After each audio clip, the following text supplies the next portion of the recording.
Yo, what up? You're listening to Behind the Baller podcast. I am your host, Ben Baller, not Ben Humble. Some of you may know me as the Korean John Cusack. Some of you may know me as the Korean Liam Neeson. Yes, that's because I am washed, right? And some of you might know me as the hip-hop Forrest Gump, or as I say, the Forrest Gump of hip-hop. But you know what? Just call me Old Boy. If you haven't seen Old Boy, the actual Korean movie, Old Boy, don't fucking talk to me. If you ever see me in the street and you want to shake my hand, like, hey, let's get a picture, let's get no, fuck that. Have you seen Old Boy? And if you haven't, then I'm gonna smack you. I'm just playing with you. Yo, what's good, man? Yeah, man, another new episode. Let's get right into it. You know, the coronavirus shit, I had my agent hit me yesterday, and he knows I've been on top of this, right? And one thing about my agent that's so fucking cool is throughout the last, 15 years or so, I've seen him do different things. And, you know, we became friends on a message forum, right? It's Nike Talk. Shout out to Nike Talk, right? And there's people on that forum who were, well, I mean, most of us were just regular people, right? There weren't too many celebrities, like enormous ones yet. The internet had not made huge stars just yet. You know, not even fucking Tila Tequila and shit. No MySpace shit. It was like, you know, and even Kanye checked it out. Don C was on there. You know, Wale was on there. Stash, famous graffiti artist, the Hundreds, whatever. The thing about Nike Talk that was dope was we were just a community. You know, we had summits and things like that. Which, by the way, because of COVID, obviously, what I'm talking about right now, but because of COVID, I don't know when we're going to do this Behind the Baller podcast summit, which I want to do at Dodger Stadium. And all you got to do is just show up, because I would basically, you know, figure out what 40 people want to come. We go to the pavilion seats, you know, the bleachers, all you can eat. Get your hot dogs and popcorn, all that shit, nachos and everything, whatever. You got to pay for liquor, but all the food and drink is free, except alcohol. And it's a good time. We send talk shit and everything else, whatever, boom. And then, you know, we get our names on the Jumbotron. But anyways, going back, Eric, my agent, he's one of my agents, right, at Sports XL. I'm sorry, man. XL Sports Management. God damn, I'm out of it today. I met him there. He used to be part of a website called Sneaker Pimps. And sneakerpimp.com. I'm sorry, not Sneaker Pimps. Sneaker Pimps is a sneaker trade show that turned into like a festival, and then I don't know what the fuck happened to it. Now there's fucking the fuck is it, Shoe Exchange or some shit. Listen, man, that's not the point of what I'm trying to break down here. Sneaker Pimp was famous for getting the Supreme Dunks before Supreme released them. Yes, shout out to my boy Joe. And E-Ways was part of that. He was a reseller. He was young. He was like 14, 15 years old. And at 15 years old, in like 2002, this guy got on the front page of the Wall Street Journal for selling sneakers. And, you know, he was just like a little young kid. And that was fucking 18 years ago. So, you know, 18 years ago at 15 or 16, and you think about it now. So, you know, the guy's in his early 30s. He's married, he has kids. And he is a top agent. In fact, he's the vice president of XL Sports Management. This dude got a degree at GAA. He was grading diamonds, was doing other stuff. Anyways, the point is, my man has been with me forever, and now he's my agent, and this dude has been getting me bread. They've been killing it with me. We've been doing crazy ass fucking, you know, sponsorships, endorsement deals, from everything from, you know, from Topps to fucking DraftKings to something coming up with maybe Spalding, and just so many fucking things. And that they've made sure my bag is good, right? So Eric, I love you. But he texted me, the whole point of this, he texted me and said, hey man, did you think that this shit was just going to be this crazy? And to be honest, you know, I was preaching to you guys early February. I was preaching. I said, man, this shit's coming. This is what it is. And we're at a weird times right now. We're at strange times. And if you would have asked me, right, February, so that's February, March, April, May, you know, it's been 3 months. You'd ask me, hey, well, in 3 months, what's going to happen? And I said, you know, I don't know, man. You know, this shit's going to be around for a long time, blah, blah. But as these months have passed by, for me, they've passed by pretty quickly. You know, because I have no patience, and they've gone by pretty quickly. But at the same time, I'm like, fuck, man, like, I know I've accomplished quite a bit. Some people haven't, and I've been sitting at home. By the way, I still have no fucking internet, okay? This is 2 weeks now, 14 days I've gone with no internet. Nobody, I don't give a fuck who you are, it could ever survive like this. It's crazy. And I get such little cellular service. It's crazy. Anyways, going back, I didn't know how to answer E-Ways, my boy Eric, my agent. And I think about what's going on right now, all right? And Gavin Newsom just gave us a 3-month extension stay-at-home order. So basically this shit's going on to the end of July. We just got a letter from our landlords at the Beverly Center that this shit is going on we aren't going to open the store till August 1st.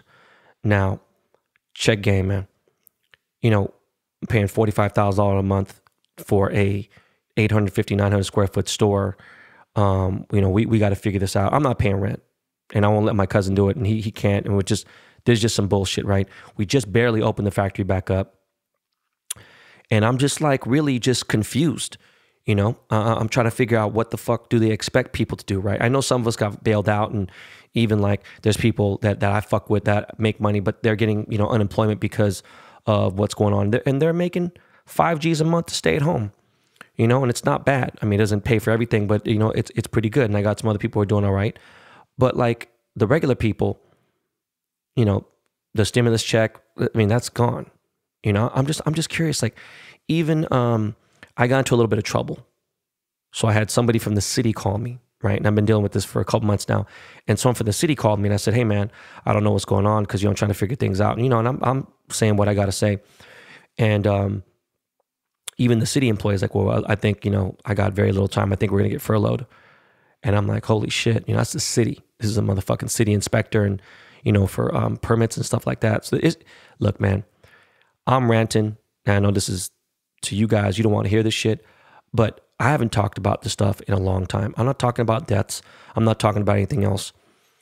The fact of the matter is we got really there's like a real line, right? We're divided on a whole different level. Now I talk about segregation, on some racism shit, which is there too, obviously, because of xenophobia and all this other stuff that's going on with the Asians, all that stuff, which I still haven't addressed because I'm just like, you know what, man? I've yet to have a motherfucker come up to me and say, "Oh man, fuck y'all for bringing the fucking virus over here." I'll shoot somebody. Straight up, I end up on the news. I'll end up on Shade Room. I end up on Baller Alert, TMZ, all that shit. I will fuck you up. Anytime I step out the house, please believe I got 2 straps on me, okay? And I got like 5 or 6 clips. I'm ready for Freddy. I'm ready for everything. Everything you could think of. I'm right at that moment. I'm ready for Red Dawn, all right? I don't know if you motherfuckers probably know that fucking 80s reference. But going on, it's strange times. We're divided right now. We got the people who believe in pandemic, who are also anti-vaxxers, right? Who have no idea what the fuck is really going on in life. And they think that, vaccines have killed millions of people when it's actually saved millions of people, as I've stated before.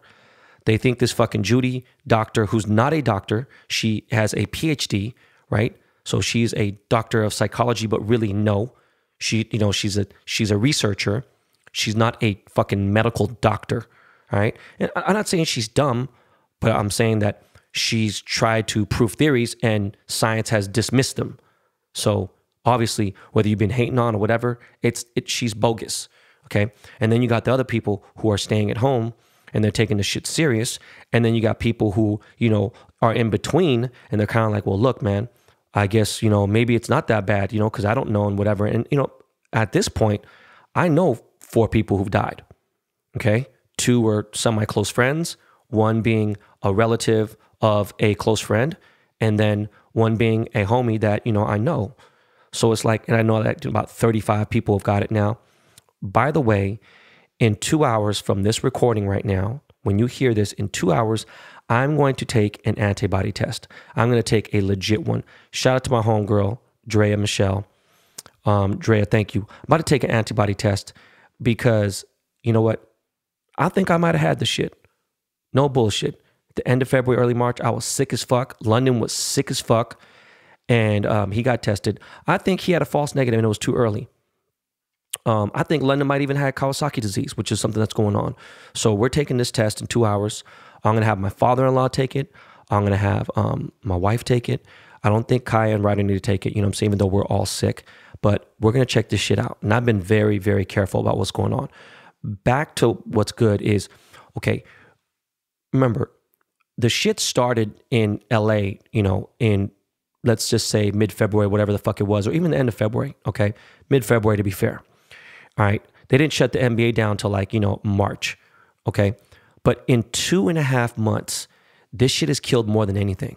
There's no heart attacks, no motherfucking AIDS, no cigarette, no fuck you. No, it has. It has killed more than anything, period. So I don't want to hear shit about no flu or nothing like that, right? And we have stayed at home. We've been chill. Now, if we didn't, you know, I had Jordan Schachtel on the show and he was saying, oh man, well, you know, we should, his thing is fuck the stay-at-home orders, go out, you know, wear a mask or be safe, you know, just be smart. Listen, man, nobody's smart. People are fucking stupid. Man, he's giving people too much credit.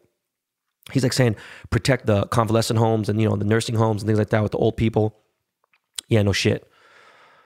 But look, man, people just aren't smart, okay? And they're just not going to listen. And people aren't going to take this shit serious. He also says hospitals are empty. Look, man, I don't know where the fuck you're checking, but I know for a fact that in San Francisco, in parts of the Bay, in LA County, and in fucking New York City, these hospitals are crowded, period, okay? I don't know what the fuck you guys are talking about. And again, I don't know, because he's from DC, so I can't really speak on it. But going back, I think my prediction is in the last few days, I've been starting to go crazy, right? Making money is not, you know, going to hold me down. I'm starting to go a little crazy. And I've been taking my little rides on the bike, you know what I'm saying, with London and Kaya and Ryder. I've been taking Kaya on her scooter, been going around. I've been getting out of the house and trying to get some hit. I just have so much uncertainty. It's driving me fucking nuts. You know what's fucking even crazier is that today, right now, as you are hearing this podcast, I am supposed to be at the fucking airport with the Dust Brothers, with Jordan and Miles, all right? And Jordan is supposed to be getting married in 2 months. So we're going to Miami. We're supposed to go to Miami for a fucking bachelor party. But no, this COVID-19 shit has fucked that all up. Now, the crazy part is, I don't know when I can go because Florida's starting to fuck up too, right? And they're starting to spike up and whatever. I don't know. Our shit's fucked up here. But I got to get out to Miami. Something about it. I've been thinking about it a lot. Shout out to my boy Chino and shout out to my homie Yenny. And yeah, man, I need to hit 11. I need to hit Tootsie's. I need to fucking, you know, be at the Miami Edition Hotel and chill there. And actually, there's another spot. Where's the other joint that I like? Anyways, going on, man. Look, this shit is getting to a weird space. And I think around 4th of July, it's going to get weird. Okay? Look, man, people are tripping right now, right? They already got over 20 million people out of work. I don't know how many people are on unemployment, but I'm saying like, you know, that was, people are already getting crazy, antsy, there's protesting. Now you're talking about more, you know, more time at home and we haven't hit June yet. I don't know, man. I don't know what to expect. I don't, you know, people are fucking opening restaurants against orders. Gavin Newsom is talking about, Eric Garcetti's talking about, yo, if you open a fucking place of business that's not essential, we will turn your electricity off and you'll get fined and all this crazy shit. People are going to the beach. Well, hold on, wait a second. They actually opened the state beaches. So like Malibu and, well, that's a public beach, but like, you know, Venice, Santa Monica, Laguna Beach, Newport Beach. Now they're open for recreation, not for laying out or anything. Like, you think people listen to that shit? I see motherfuckers on a daily basis at the beach, laying out and whatever. They're not wearing no fucking masks. Like, I had to speak on this because for the last 5 or 6 episodes, I haven't really got too deep into it. But, you know, I'm just curious, you know, what the fuck is going to happen? I don't know. You know, you got people who don't think it's that bad, but there's deaths. And you got people who are like, oh man, they're just marketed COVID because they're getting more money from the doctors and whatever. And, you know, anytime there's somebody who's cured and they're not sick, well, then that takes away money. Look, man, our healthcare system is broken. That's for goddamn sure. Okay. But for another goddamn thing that's positive is, look, man, I don't fuck with Bill Gates at all whatsoever. Now, I know Bill Gates and Tony Fauci, whatever, are friends. And look, I know that Bill Gates, after some research, he's for population control. All right. I do not fuck with Bill Gates. Okay, period. But I also don't fuck with Donald Trump. There's no correlation. Obviously, they're two opposite people. But what I'm saying is there's all kinds of funny shit. You don't even know where to fucking look anymore because there's so much crazy information out there, right?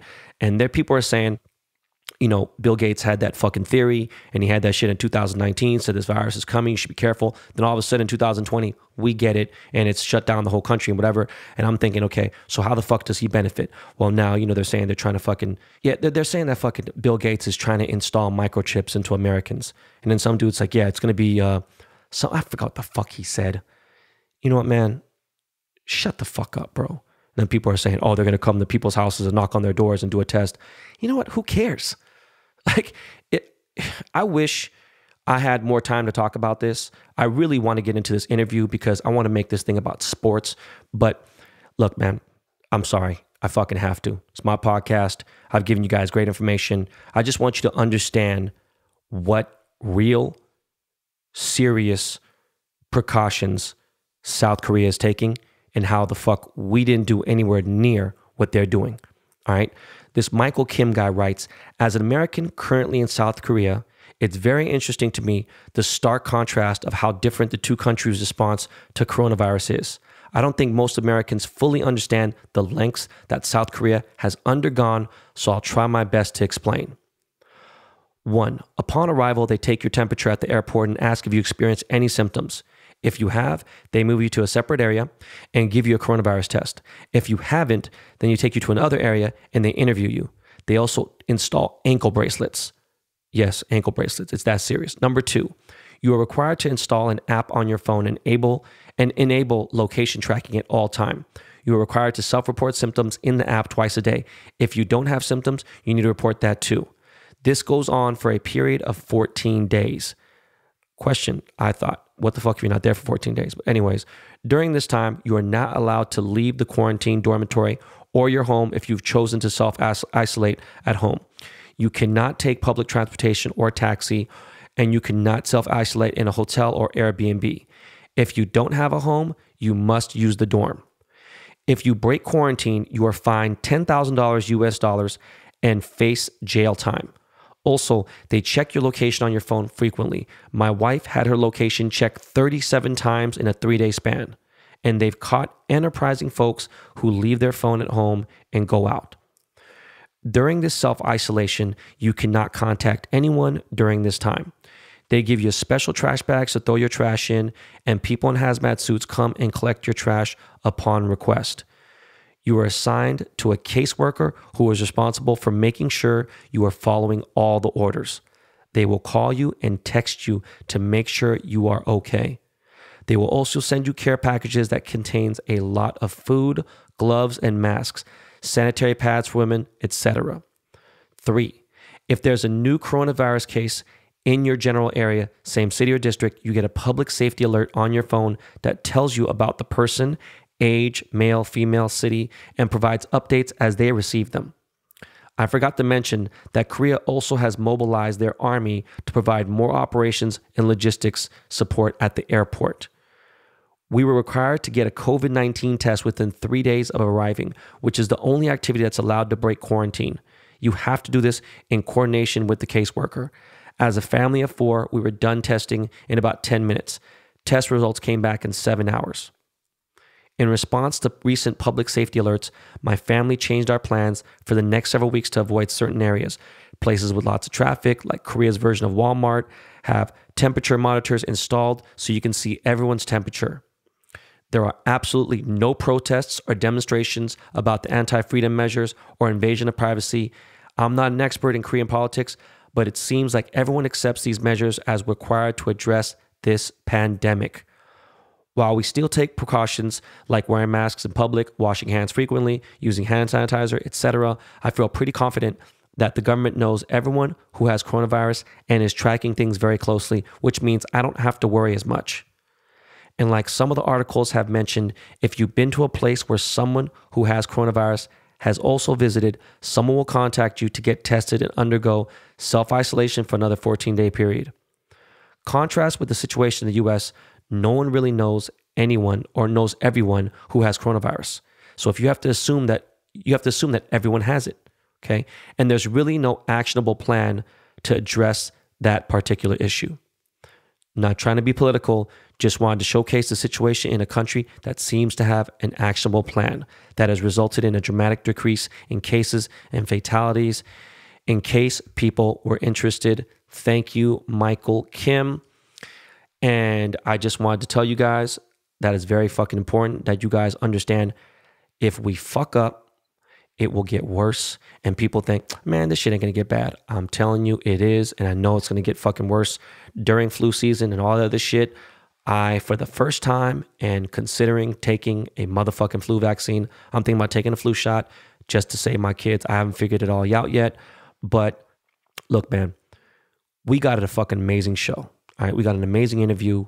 Mind you that I'm sorry, I don't have my fucking internet working, so there might be a little bit of patchiness. I think Miles has done a fucking amazing job at editing all the sound up and everything. But look, man, we got my guy, Jacques Peterson. He's one of the baddest motherfuckers on my beloved LA Dodgers. He is a home run beast. All right. Jacques from the Bay Area. He's a good dude. I met him recently because he's represented by the same agency, and my agent, Matt, reps him. And look, man, we get into a lot of shit. We're going to talk about the fucking World Series scandal with the fucking bitch-ass Houston Astros and all that good shit. So, Miles, right about now, man, can you kick me some of that LL? Yeah. We'll be right back with my boy, Jacques.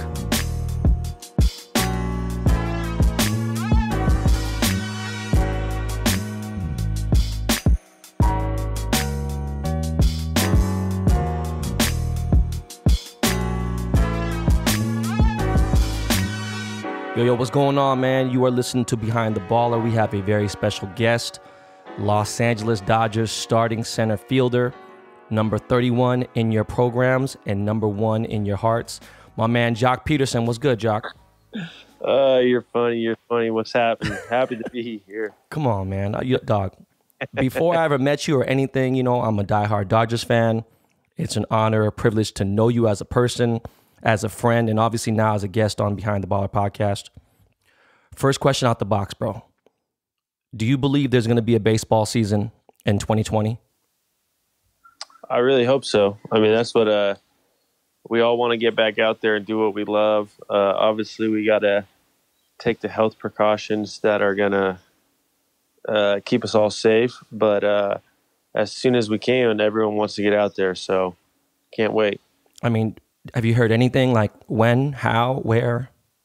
Honestly, not really. I mean, they're doing a bunch of that proposal stuff and trying to get a June 10th, maybe spring training, hopefully to get the guys back together.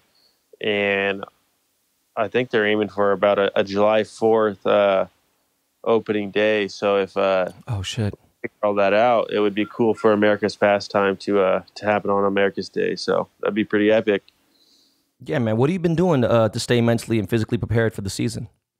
I've been doing my baseball stuff, my workouts. I have a little private facility that I'm going to, so I'm staying in baseball shape, but just really enjoying the family time with my family. And I got my brother Champ and my sister JC that are living with us too, so spending a lot more time with them than I get to normally, watching Poppy grow up. It's pretty special. It happens quick. I mean, she's running around now screaming, so just taking that all in. It's I'm looking at the positives of it. Right. I mean, bro, what was the vibe like in spring training, like in the clubhouse when everything was normal? Because this shit happened during training, you know? So, like, yeah. What was the vibe like?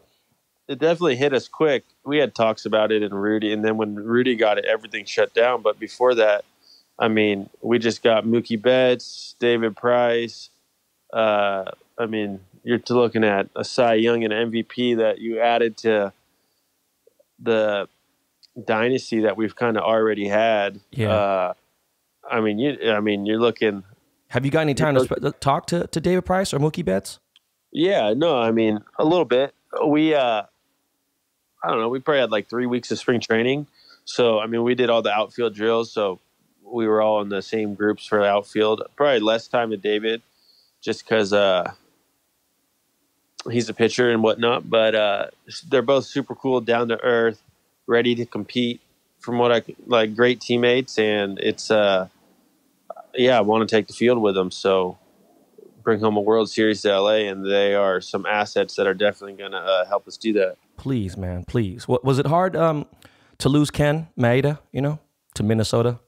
Absolutely, Kenta. I mean, not only what he does during the season, and he's a starter and reliever and goes back and forth, but I mean, in the postseason, man, wow, he is spectacular.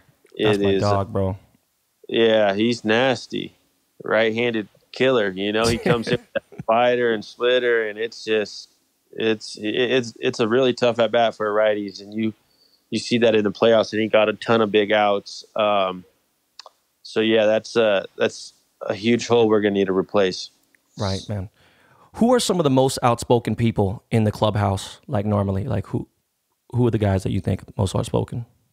JT does a great job of getting out in the community, doing a lot of great things for LA. He helps calls, like some meetings, or he's very outspoken in like the hitters meetings and stuff like that. Super knowledgeable. Obviously been around in the game for 10 years and the success that he's had. So he's got a lot of knowledge. But yeah, on the position player side, I would probably say he's the main guy, that the most outspoken. Right.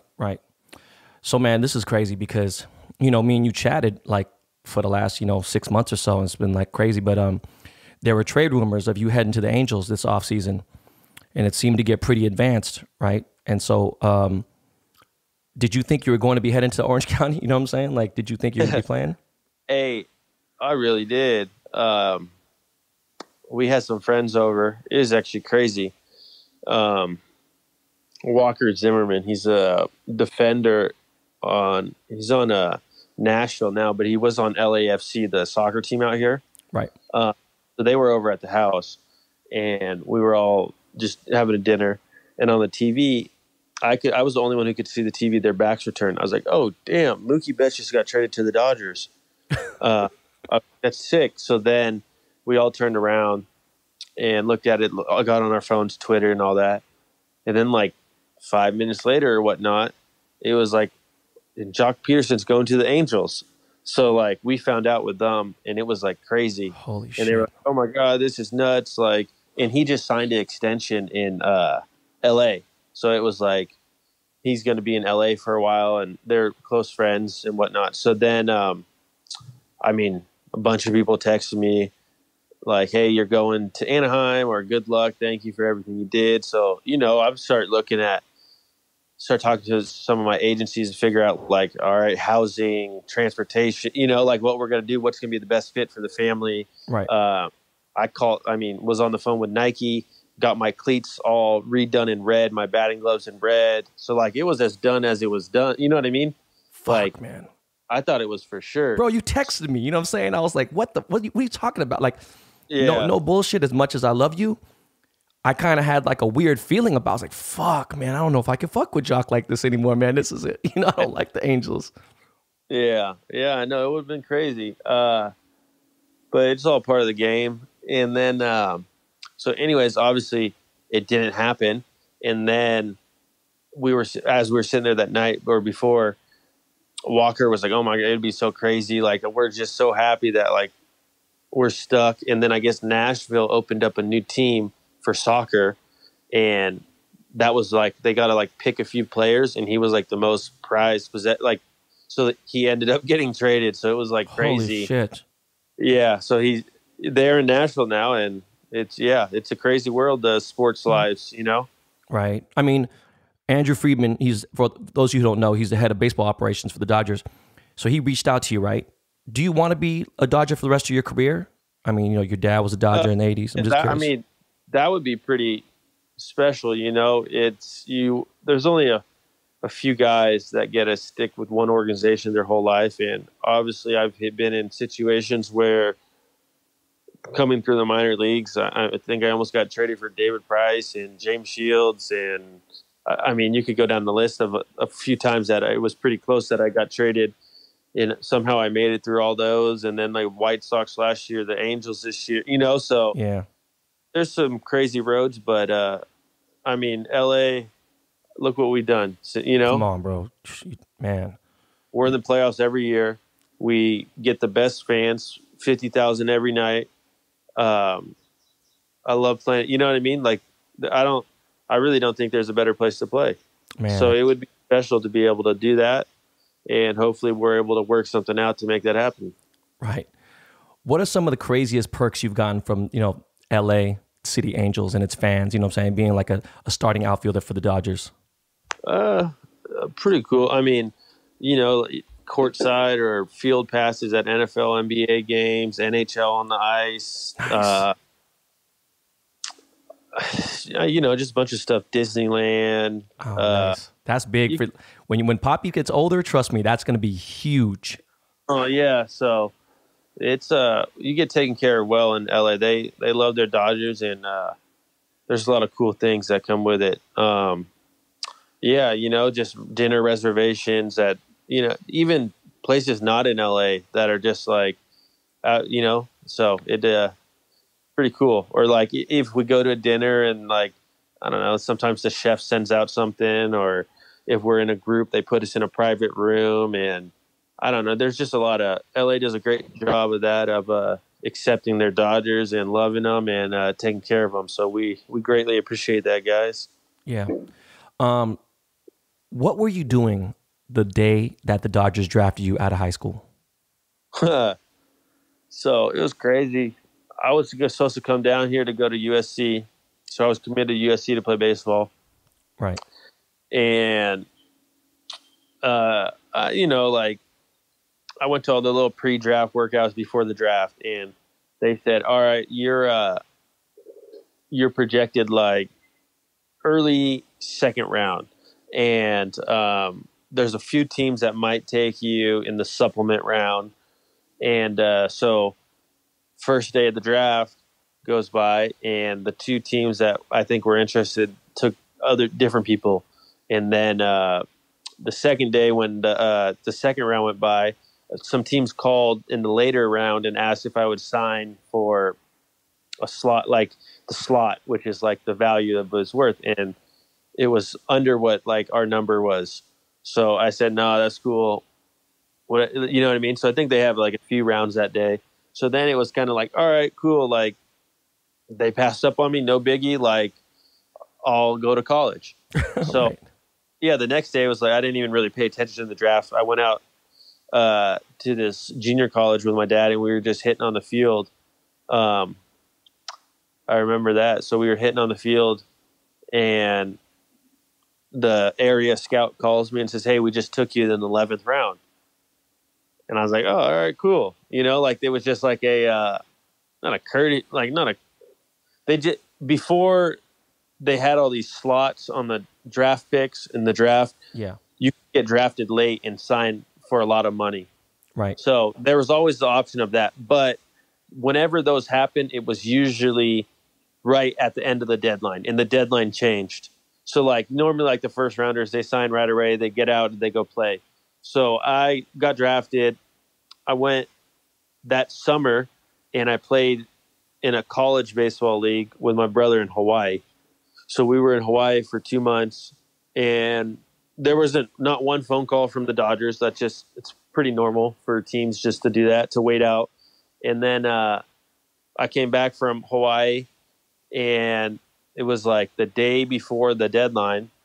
I was packed up, ready to, like I had my little cruiser bike. I was ready to go down to USC. Oh, shit. The day before they called and they said, here, we'll offer you $500,000. And I said, nah, like that's not my number. So then hung up on the phone, started packing my stuff. The next morning we were about to go to USC.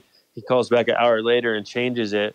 And I ended up signing. So we drove down the next morning to get a physical with Dr. Elichaj. So it was a pretty crazy process. I mean, bro, did your life change immediately after that, Arlene?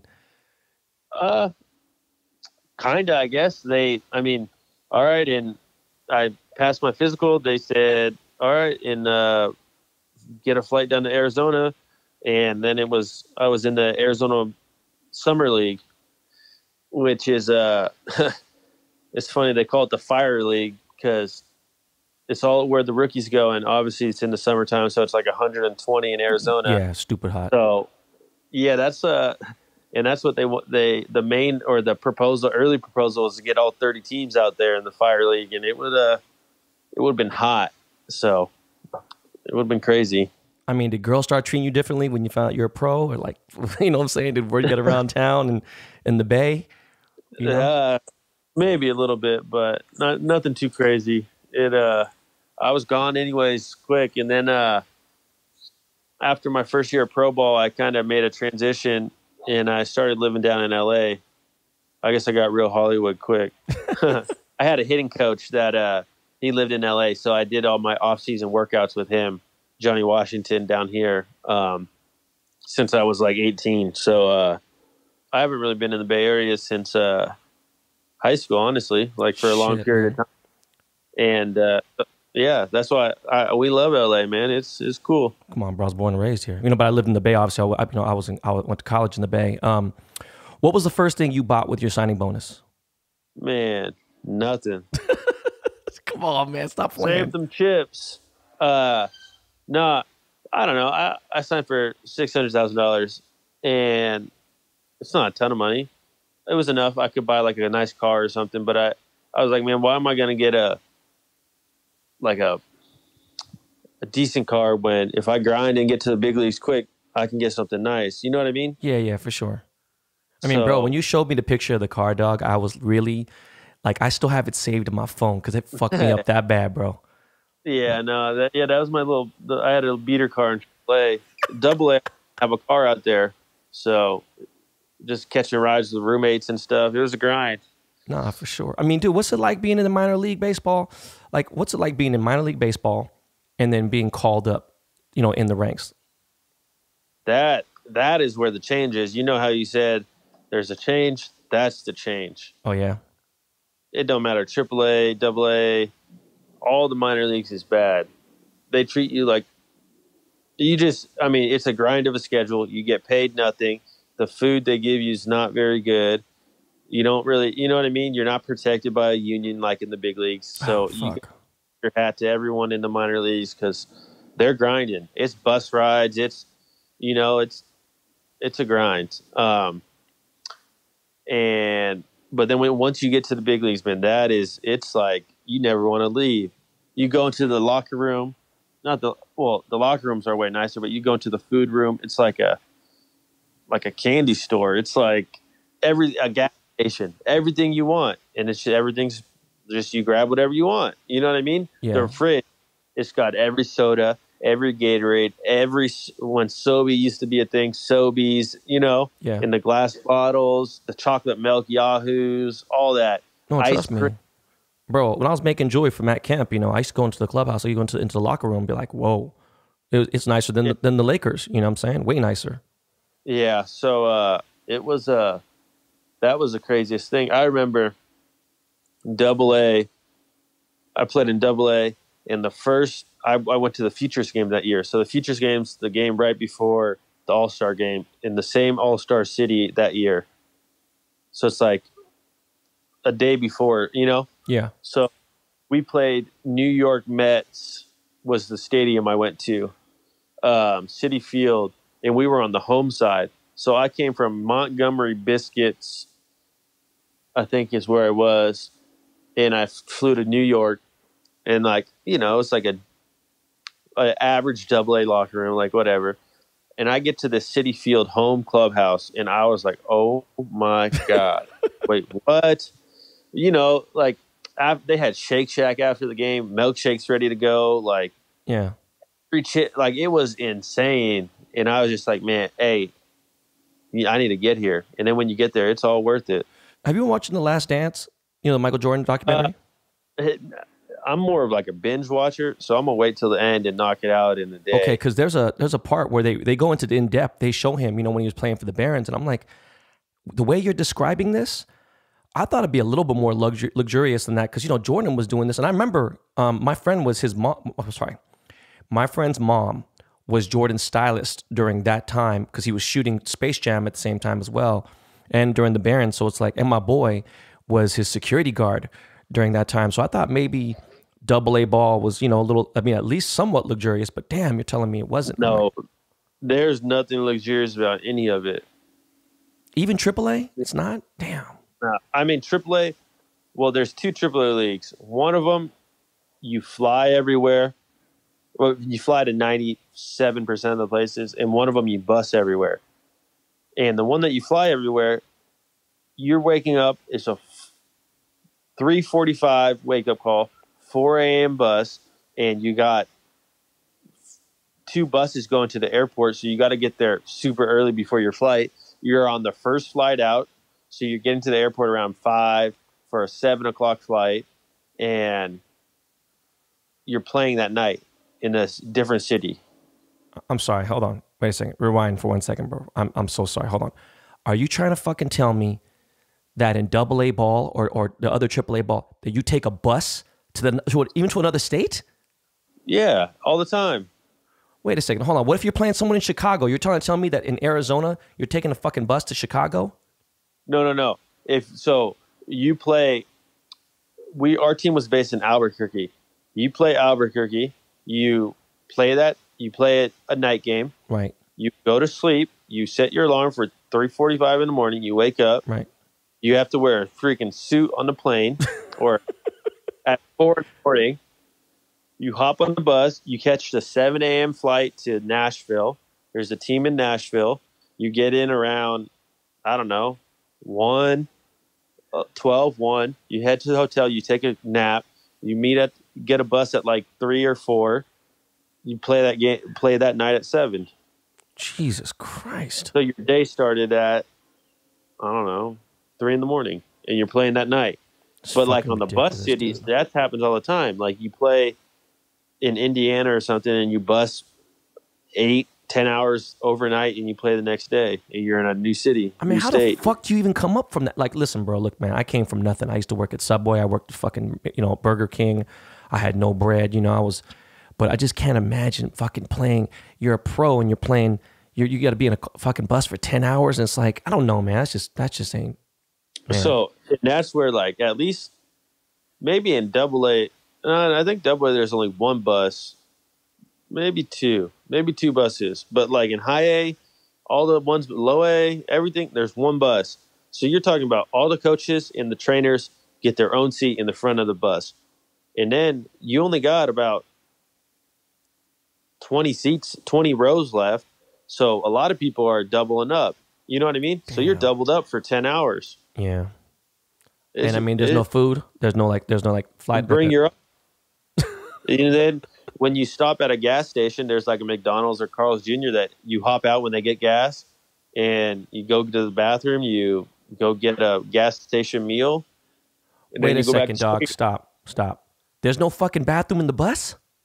I mean, there is, but like people are sleeping horizontal, and like if you go, you could take a piss on there if anything. But right.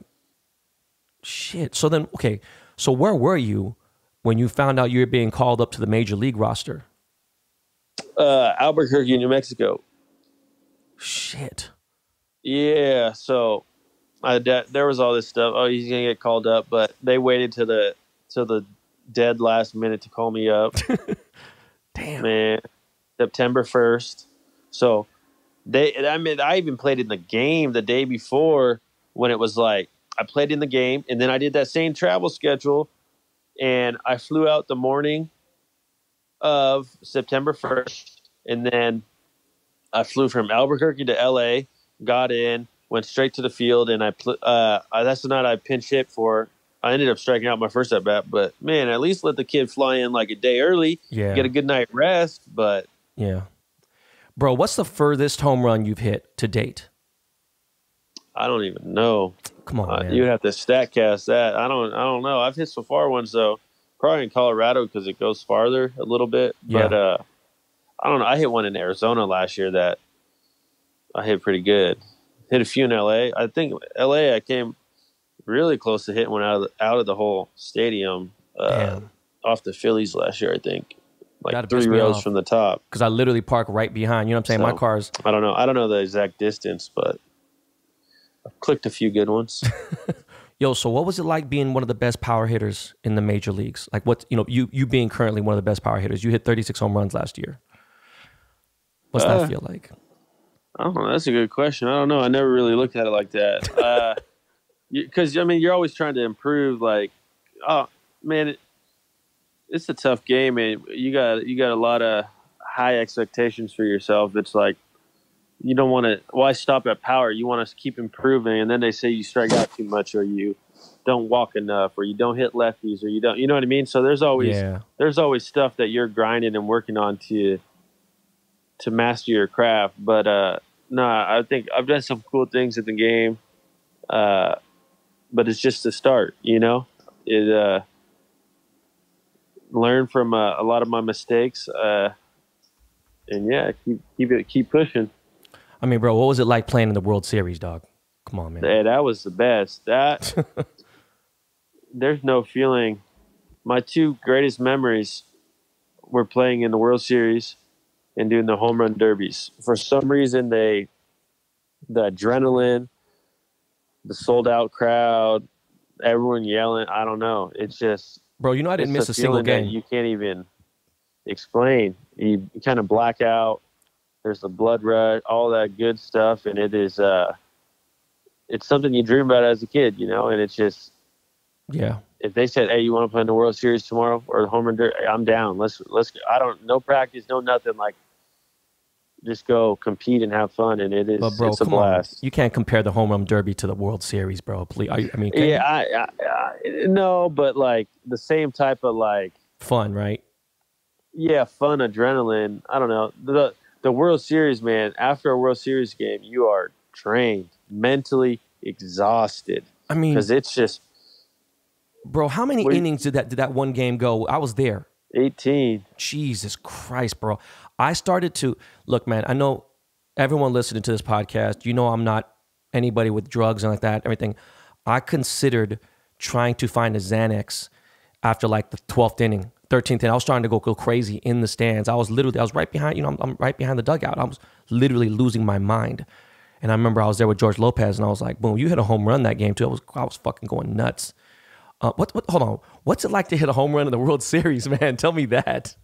Yeah, no, that's what I mean. It is, I don't know. At 18, at least I've been there before. Yeah. But in 17, man, I don't know. I had a tough year in 17. I got sent down. Came back up. I didn't really play. Something happened. I forget, but I ended up getting on the roster. I wasn't even on the roster for the Diamondback series. Got on the roster against the Cubs. Felt good. Had a couple of nice at bats. Played against the Astros, and I don't know, man. You got all this like built up. You got some stuff built up, sent down, and. Yeah, you go deep in the World Series, man. You don't even remember running around. And then I watched back, and I was running around the bases like an idiot. But hey, looking back, it's awesome. You're like, yeah, I was an idiot, but like, it was real emotions. You know what I mean? Like, it wasn't like I set it up, or that's what came out. And it was, at least in 18, I did it again, and I at least controlled myself a little bit. But yeah, no, those emotions are pouring out. The fans it's extra loud. Like you can't even, a playoff game is loud. The World Series, those fans are extra loud. You score any run, even everyone on the dugout, like your teammates are screaming, bro, so I saw it's just Puig. Crazy. I saw Puig jump out of the he went nuts. I was going crazy. He looked back. I mean, I was going absolutely ape. I was screaming young Jacques. And I don't even think your Instagram name was, I was going nuts. They're different. So it's easy to get sucked in and just enjoy the moment. And I'm happy I did. So for sure. Something I can always look back on. These are the most important questions of this entire interview. I've been dying to ask anyone on your team this. We lost. You guys lost the World Series in 17 and 18, right, to the Astros and the Red Sox. Since then, both teams have been accused of cheating and stealing signs. Looking back, were there any times where you thought to yourself, man, this seems off? Or like, how are these guys jumping on our pitching staff like this? Is there any time you thought about that? 100%. And we knew they were kind of cheating while we were playing them, man. That you could hear the trash cans banging, and we kept changing up the signs and all that. But man, you got Clayton Kershaw, the best pitcher to ever touch a baseball, Real talk. dominating. And then you have Gurriel come up, and it was like a 14 pitch at bat, and he fouled off like 8 pitches. And Kershaw, like, I'm a hitter. Yeah, I know. Anyone with a fastball and a slow curveball, like just the speed difference to be on both of them is like you kind of have to choose one or the other. If it's a slider, like, all right, it's still like 89 or 87 miles per hour. But like when it's like 72 miles per hour, you can't be on all those speeds. Like you have to know what's coming. Yeah. And he was fouling off curveballs, like taking a perfect swing, like, damn, slider on every pitch. Like, wait, what? High fastball. And it's like, nah, like, one, even if it was like a sorry pitcher, just changing speeds, you couldn't do that. Yeah. Because, like, the speed difference, if they were throwing 92. And then you got Kirsch, who's nasty. Like, nah, sorry. Jose Altuve, slider off Kenta. And then he's just somehow 94. When Kenta normally throwing 90 and he blows it by people, 94 in the playoff. You see what Kenta does in the playoff, and then you just hit it to the moon. Sorry. Brandon Morrow was nasty. Yeah. And then they come and hit his 99. Like, no, like, you saw what they happened at Dodger Stadium when they didn't have someone. Bro, I was at every game, dog. They were taking ugly at bats. Bro, I flew to Houston. We had a dominant pitching staff that year. Right. So look, just be honest. I'm just curious. If they had no way to steal the signs, do you think 100% you guys won the World Series? I mean, yeah, you would think so. I guess it isn't. You never know what happens. I would say if we put up that good of a fight and they knew the signs, then yeah, chances are we would have won the World Series. You know what I mean? Yeah, I think so. You're just being humble. Fuck yeah, that. but like, yeah. Bro, come on, man. There was some insane, bro. I'm getting goosebumps thinking about it right now because I was at every game. But so I had crazy to ask you that. So who's the toughest pitcher you've faced to date in the major leagues? Man, I don't know. There's some. Probably, I don't know. I don't want to give none of them credit, so I ain't even. Man. Damn, really? Sorry. Wow. Yeah, no, it's like that, man. There's someone that one might be listening. Nah, it ain't you. Hey, that's awesome. So, look, man, check this out. Is it going to be our year this year, bro? Are we going to bring the fucking title to LA? Hey, it needs to be. No, we're making it happen. Like we said, we had a good vibe in spring training. You have Mookie Betts and David Price. Yeah. Gratterall. Nice. Blake Trinan. I mean, we're bolstering. I got that bullpen looking nice. The offense is going to be there.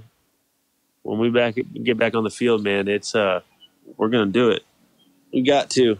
We've been too close too many times. No, for sure. We've been way too close. We can't be the Buffalo Bills. You know what I'm saying? Which one of your teammates have you been the most communication with during the quarantine? Is there anybody you've been talking to the most? Probably Kershaw, Austin Barnes, and JT. Right. I say actually Belly and Lux too. I play video games with them.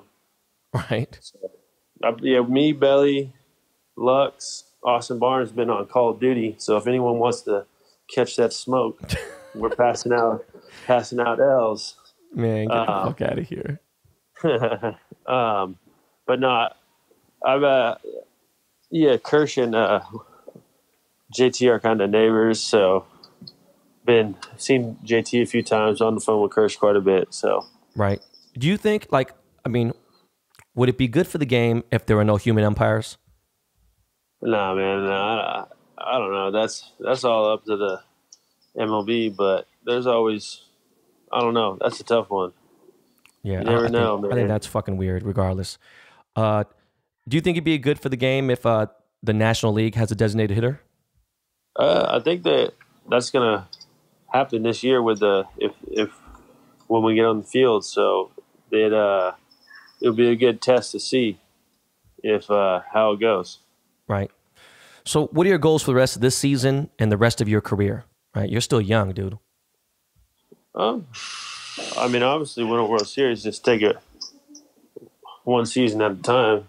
I mean, really take it one Right. second at a time. But yeah, I mean, goal for this year is to win a World Series, man. Everything after that will take care of itself. But yeah, I mean, obviously, you want to have a long career and Right. Outside of baseball, bro, what's something that most of your fans don't know about you? I don't know. Obviously, they know now that I got a little sneaker collection, little sneaker head. Oh yeah, man. Is there anything you collect? Like what other hobbies do you have? Like what That's about it, really. And it takes up too much of the house. So if I collected anything else, I think I'd run out of space. I'm not like you, man. I don't got a big old crib. Man, you got the mansion. You got the cars everywhere and them little blocks. So I can't do all that. I know you talked about playing gaming and stuff, playing COD and stuff. What are your other interests you have besides the game of baseball? Outside the game of baseball, I'm sorry. Man, that's a good question. I don't know. I got a family now, so I don't get to do as much as I used to do. But I like to go to sporting events. I know that's not like a hobby, but what's your favorite sport? I like fantasy football a lot. Like, I'm addicted to fantasy football. All right. On Sundays during football season, man, that's all me. But what's your favorite football team? 49ers all day. Oh my God, bro.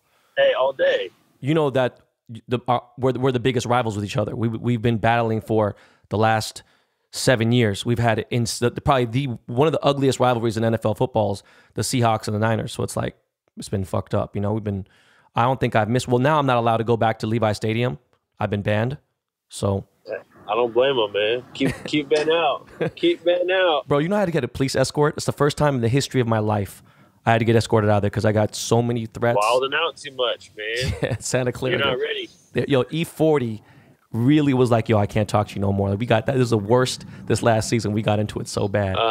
But yeah, I like going to basketball games the most, probably. Football games, I like looking at my little app, watching the points go up. Yeah. Basketball, there's always some highlights or something. I mean, are you a Warriors fan or are you a Lakers fan? I could like more than one team. I'm a fan of the Warriors, but I'm a fan of basketball, and I mean it's fun to watch LeBron do his thing. Yeah. You know, with the Clippers, PG, Paul George is nasty with Kawhi, so right. You know, I'm a fan. I like to watch Jared Goff and the Rams, B. Cooks, Cooper Kupp. Oh my God, you know what I mean? Yeah. Like, nah, for sure. So, shit, Cooper won the Snickers chain this year. You know what I'm saying? Like I made the NFL. I have an NFL endorsement. I made the Snickers chain and shit. And Cooper's one of the. I think he was like the third guy to get it. Hey, bro. So what's it like knowing Sandy Koufax? I just found this out when I was doing some research on you. it's interesting. You meet a lot of people. Yeah. A lot of baseball people. Hey, when I used to play, or when I used to do this, or when I played, and they're all right. Like, man, I only know you because I played for the Dodgers, and like they talk about you all the time, or you were on like a World Series team, or I don't know. Yeah, I hear you. But like they don't know. Most people don't know you. Everyone knows Sandy Koufax. Yeah. You know what I mean? Yeah. Hey, you wouldn't even know that he played baseball. Damn, really? He is the nicest guy. The genuine. How are you doing? Humble. Like humble. Wish you the best. All this, like. Tell me he has a gold Rolex. Super calm. Is he flashy? Does he have a Rolex? Like, is a chill dude? Nah, he's super chill, super calm, reserved. Yeah, he's cool. Sandy's super laid back, super chill. So, bro, man, the last question I got for you, bro, is because we just wrapped this up. What are you going to do when your career is over with baseball? Or what do you want to do? Man, that's a question. I don't know. Hopefully, I don't have to do that for a while. But no, I've been talking to my wife a little bit. I got to find something that matches up. You can't just sit on the golf course all day, you know. Sit by the beach. We'll get bored. But nah, I mean, if you got any suggestions, let me know. I mean, shit, I got like 3 more years. Open a sneaker shop. I don't know. Yo, Jock, every single person that I have on the show, I've had every possible walk of life on here, right? The last question I ask everyone is, do you have any questions for me? Just off the top of your head, is there anything you want to ask me? And then that's where we wrap the show up. No, I don't know, man. No, not really. Big Ben Baller. You're the first Seahawks, motherfucker that man. ain't got nobody. Yeah, dog, Seahawks, homie. Like, that's fucking 8-year season ticket holder, man. Yeah, they're. You guys. Russell Wilson's a beast. You can't hate on Russell. He's nice. Yeah. He's nice. Kittle's is the only person I like on your team. I think that fucking Garoppolo's fucking overrated. Sherm's got to be your guy. Come on, Richard dog. Sherm. Bro, how you go with all the drama with Crabtree and then you go play for the fucking... I mean, I know he went to Stanford and shit, but it's like, come on, man. Like, plus he's, OG member of LOB. It's just tough to see him play for the Niners, dog. Especially that's our rivalry. But anyways, I don't want to take too much more of your time up, bro. I really appreciate you doing the show, man. And, dog, much love. And obviously we'll be talking, homie. Yes, sir. All right, thanks, Jacques. Be safe, man. Thanks for having me. My brother.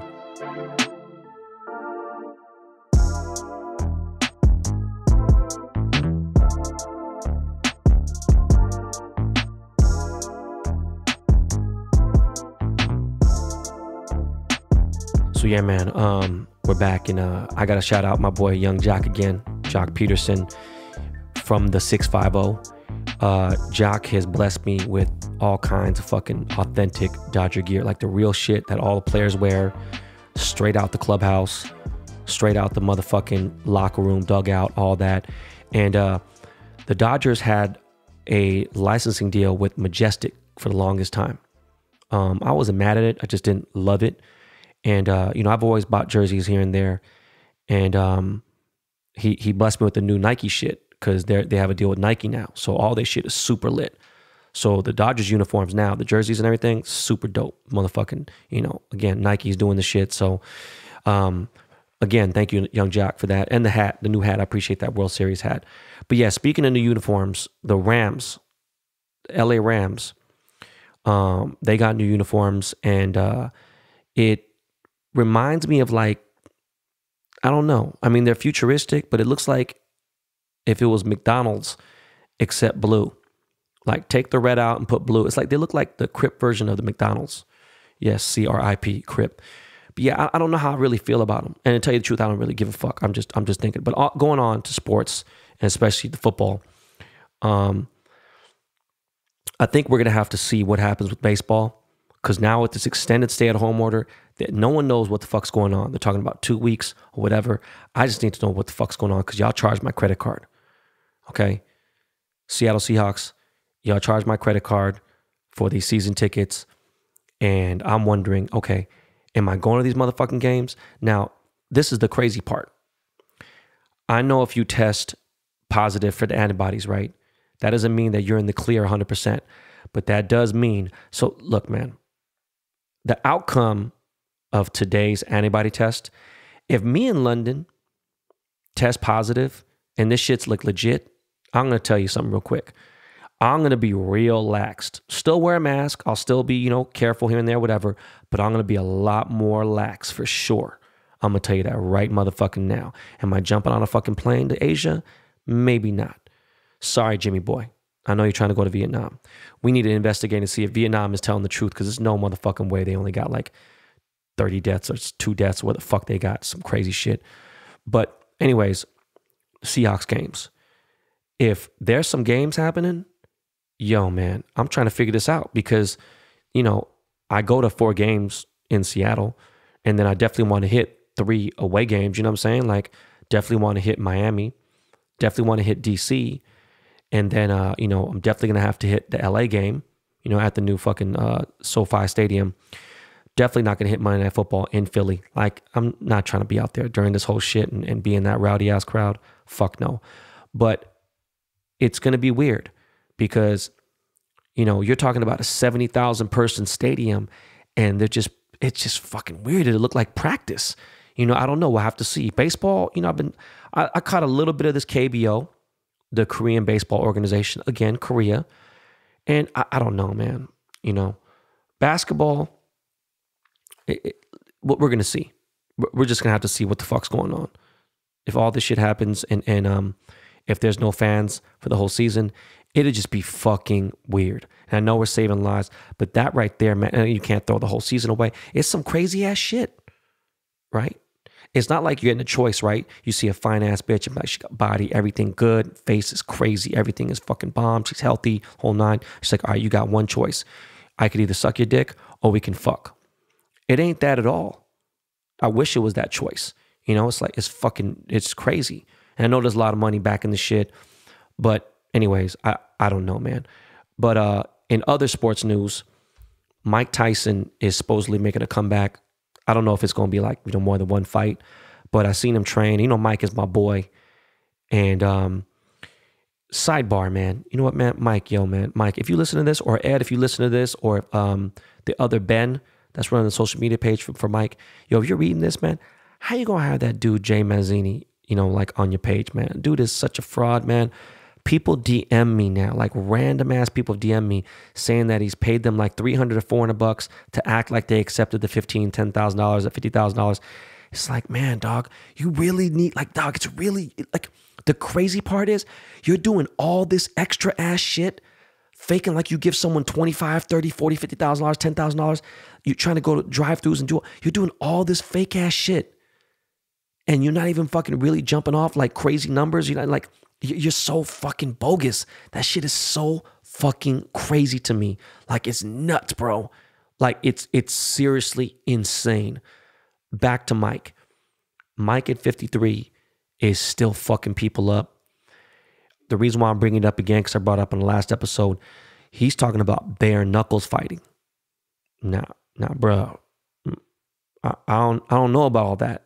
You know, like, even light gloves, you know, someone gonna fuck around and get real hurt. And I don't want to see Mike get fucked up. And people are like, oh, Mike can't get, bro, you never know. You know, especially bare knuckles. Man, you talking about some death shit. All right. Going to the UFC, right? I didn't know this until I was watching First Take. By the way, fuck Max Kellerman. I can't stand Max Kellerman. I want to punch that dude in the mouth, man. I met this dude when I was hanging out with Floyd a lot, Mayweather. And, you know, he would just talk and I just couldn't fuck. I don't know what the fuck it is. I just want to punch that dude in the mouth. Yesterday they were discussing, him and Stephen A. Smith were talking about how the UFC made these people in the audience fighting everyone. They all made them sign waivers, meaning if you get sick, they can't sue. Basically, you know, bypassing all that shit. Now, my question to you guys is this, and I rarely ask you guys questions and to send me a DM or email. Send a DM to @BenBallerPod. If your favorite NBA team or NFL team is going to start the season and they ask people to sign a waiver saying you can enter, we're going to play the games, boom. If you get sick, you cannot sue us for anything. Would you sign that waiver? I'd like to know. You can DM @BenBallerPod. And what else, man? Oh, yeah. So as you guys might know, I'm pretty sure most of you guys who follow me do, my Ricky Henderson card dropped yesterday. The card is lit. I told you it was going to be sick. I got a bunch of people who I'm just curious if you're either fucking stupid or you just don't know shit about your history. How the fuck were you born and raised in the Bay Area? Even if you're fucking 30 years old. I don't give a fuck, okay? How do you not know? If you rep the town, you represent the East Bay, you rep, and you don't know that 415 was the area code, that was the OG area. How the fuck do you not know that? And especially you listen to hip hop and you claim in Oakland and you don't know who 415 is? You don't know who Richie Rich is? Motherfuckers making records with Pac? You don't know who the fuck 415 is? And you're from the Yay? Come on, man. This shit, like, man, I had some clown put me in a comment, something about A-Tops. Make sure you, before you submit to make these cards, to make sure you change the 415 to 510. You know, the Bay Area is love. It's all, we're all you know, this and that. But the East Bay is unique. You got to separate it.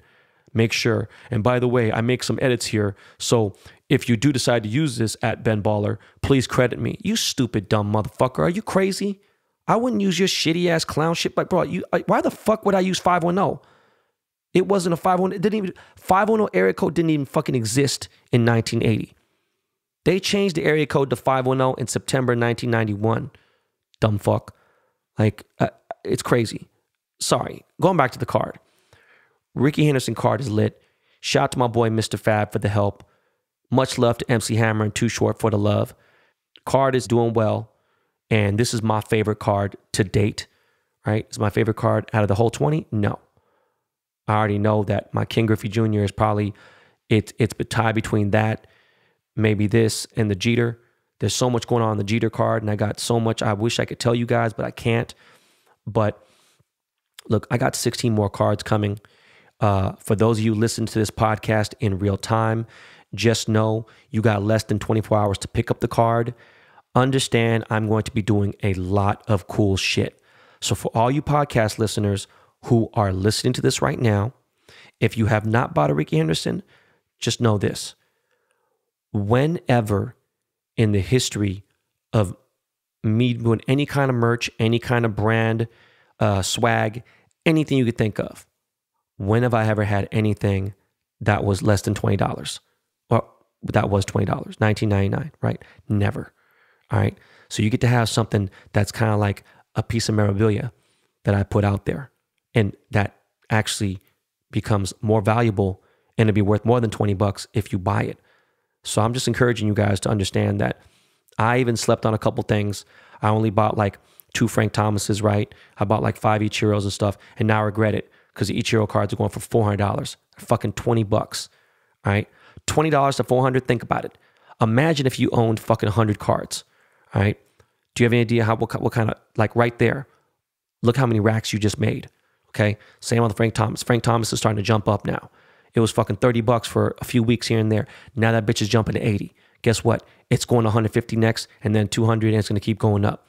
The Trout, even though people are like, oh, it's 35,000 cards, that shit don't matter. I got more than fucking 1.5, 2 million fans total worldwide. I got fans who don't follow me. Okay. So there's a lot of people who still want that card. Once it's said and done, people are going to want to have the whole set. All right. So if you guys get my entire set of 20, we're going to figure something special out for you guys. I have contracts that I have to be careful of for signing cards. But look, man, there's dudes out there who are selling way less cards. You know, they're definitely engaged more in the hobby, and they're selling their cards for $2,500 and they're being sold. Autographed regular cards. I ain't talking about artist proofs, you know. So go grab that Ricky Henderson while it's still available. You'll regret it if you don't. I got Dwight Gooden dropping next week. All right. I don't know if he's dropping on Thursday, if he's dropping on Friday, if he's dropping on Wednesday, but Dwight Gooden is my next card, and he's dropping next week. It's going to be Wednesday, Thursday, or Friday. I'll let you know after the weekend wrap up for sure this week. But yes, Dwight Gooden, finally, I got a New York Mets player. I know I got a lot of New York listeners, a lot of Mets fans that listen in. I wish there was a Darryl Strawberry to go along with it, but there isn't. But yeah, that's my next card. And I got to show love to the entire hobby right now. All you people in the hobby are fucking dope-ass people. In fact, you know what? Right about now, let me shout out, because I didn't do this before. I want to shout out every artist that's involved in this project. All right? This Topps Project 2020. Shout out to my boy, Andrew Thiel. I don't know him. Shout out to my boy, Blake Jameson, who actually I do know. Don C., that's my brother. Ermsey, E-Foot, Fucci, Gregory Siff, Grotesque, Jacob Rochester, JK5, Joshua Veeds, Keith Shore, King Saladin, Matt Taylor, Mr. Cartoon, a.k.a. the baddest motherfucking Los Angeles native to ever fucking walk this earth, a.k.a. my mentor in real life. Naturel, don't know dude, but I know he's done some collabs with my peoples. Old Manlan, or Old Manalan, Sophia Chang. I think I know Sophia. I'm almost positive I do. Tyson Beck. I've talked to Tyson Beck a little bit. I've talked to Gregory Siff a little bit. And shout out to King Saladin. He is actually one of the baddest motherfuckers in this entire group. And he has been crushing it. And he actually hit me up for a chain. And you know what?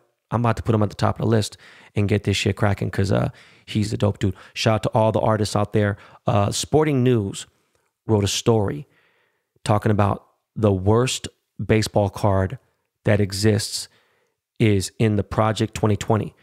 So I clicked that shit. I was like, hold on, what the fuck? And this article came out like over a day ago, and they're talking about this dude, Keith Shore, who's one of the artists on here. And look, man, art is art. It's their, interpretation of something. And it's fucked up, man. Especially because that's a big website. And they're sitting there talking about this shit is disrespectful. It's fucked up, blah, blah. How the fuck are you going to tell somebody that their art is fucked up? Like, I don't know, man. That's just some petty ass bullshit. But back to the Tops projects, man. Look, man, we got a lot of cards left. This shit's going on until December.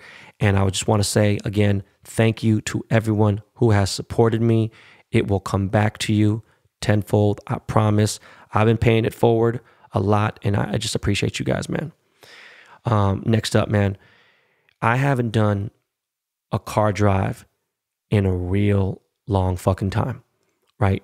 If you guys remember, it ain't that long ago. I know I get a lot of new listeners and a lot of new followers and new fans and new people that have come in, but you do realize for the longest time, most people look forward to me posting car shit on my page, And I'm obviously part of a small clique called PML. Stands for Platinum Motorsport Lifestyle. And Platinum Motorsport is one of like my closest family crews, cliques that I fuck with, That's Jack, George, my boy Rob, my boy Jay Bell, even shout out to fucking Paid to Shoot. Platinum Motorsport, it is a lifestyle. Shout out to my boy Sammy, my bad.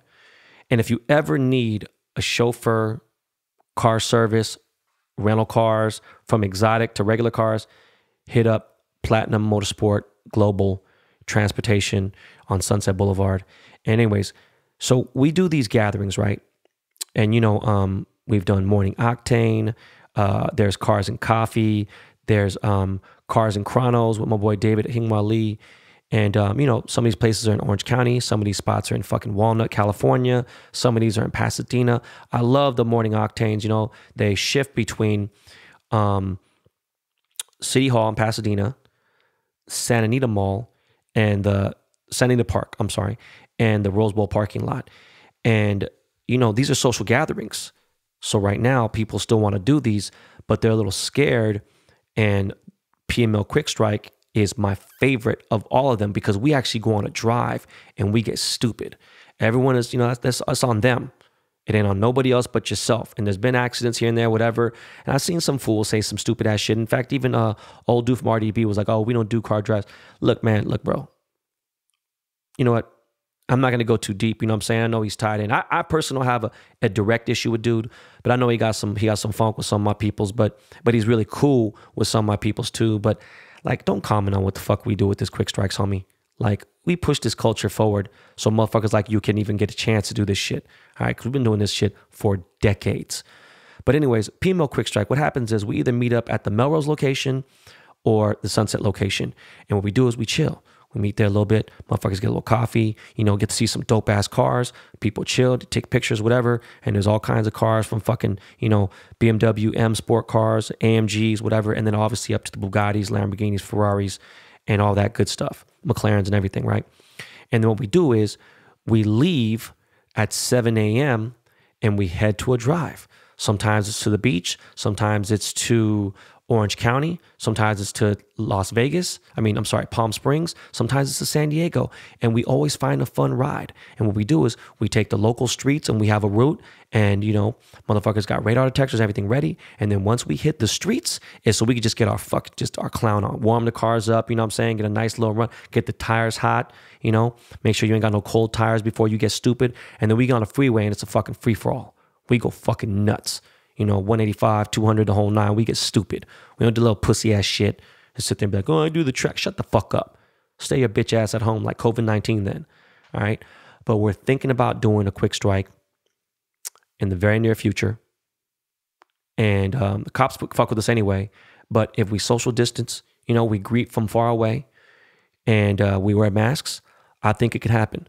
So I have not done a Quick Strike for the entire time I've had a podcast, which is fucking nuts. And I've missed some because I've been out of town. But I want you guys to know that if we do one, I definitely want you guys to show up. I'm encouraging you guys to practice safety. And that's going to be happening pretty soon. Hopefully, I'm not exactly sure. But I will let you guys know, and I will definitely be taking the piece out because that motherfucker still don't even have 500 miles on it.